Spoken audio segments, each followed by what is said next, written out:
Kijana popote ulipo, ni wakati wako mzuri, ni wakati ambao usipange kukosa.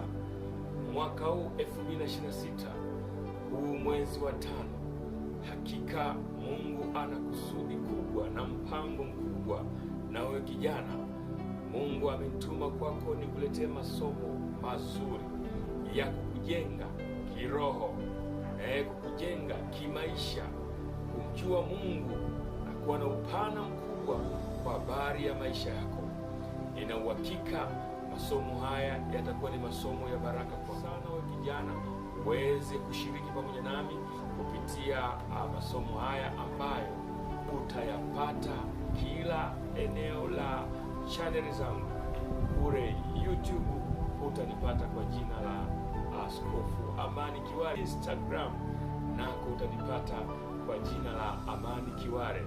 Sio hivyo tu, TikTok nako nitakuwepo nikipeleka masomo hayo ya vijana, nawe utabarikiwa sana. Bila kusahau Facebook, wale rafiki zangu, nanyi mtakuwa mkinipata kupitia masomo hayo Facebook. Kwa hiyo usipange kukosa. Mungu ana mpango na wewe na ana mambo mazuri na wewe kijana. Ubarikiwe sana. Amen.